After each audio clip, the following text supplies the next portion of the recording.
Chapter 25. And in the 9th year of his reign, in the 10th month, on the 10th day of the month, Nebuchadnezzar king of Babylon came with all his army against Jerusalem and laid siege to it. And they built siege works all around it. So the city was besieged till the 11th year of King Zedekiah. On the 9th day of the 4th month the famine was so severe in the city that there was no food for the people of the land. Then a breach was made in the city, and all the men of war fled by night by the way of the gate between the two walls by the king's garden. And the Chaldeans were around the city, and they went in the direction of the Arabah. But the army of the Chaldeans pursued the king and overtook him in the plains of Jericho, and all his army was scattered from him. Then they captured the king and brought him up to the king of Babylon at Riblah, and they passed sentence on him.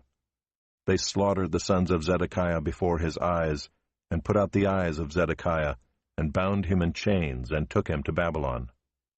In the 5th month, on the 7th day of the month, that was the 19th year of King Nebuchadnezzar, king of Babylon, Nebuzaradan, the captain of the bodyguard, a servant of the king of Babylon, came to Jerusalem. And he burned the house of the Lord and the king's house and all the houses of Jerusalem. Every great house he burned down. And all the army of the Chaldeans who were with the captain of the guard broke down the walls around Jerusalem. And the rest of the people who were left in the city, and the deserters who had deserted to the king of Babylon, together with the rest of the multitude, Nebuzaradan the captain of the guard carried into exile. But the captain of the guard left some of the poorest of the land to be vine-dressers and plowmen. And the pillars of bronze that were in the house of the Lord, and the stands and the bronze sea that were in the house of the Lord, the Chaldeans broke in pieces and carried the bronze to Babylon. And they took away the pots and the shovels, and the snuffers and the dishes for incense, and all the vessels of bronze used in the temple service, the firepans also, and the bowls. What was of gold the captain of the guard took away as gold, and what was of silver as silver.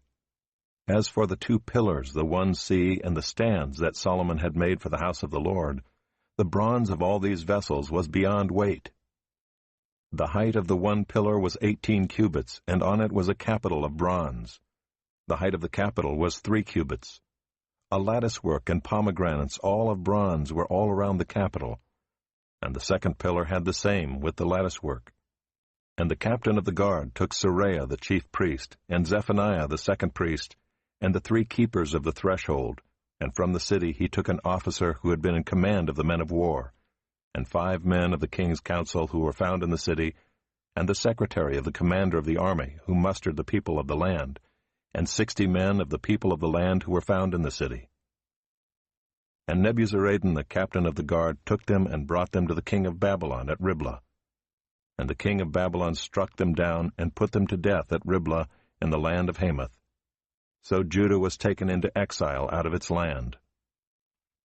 And over the people who remained in the land of Judah, whom Nebuchadnezzar king of Babylon had left, he appointed Gedaliah the son of Ahikam, son of Shaphan, governor.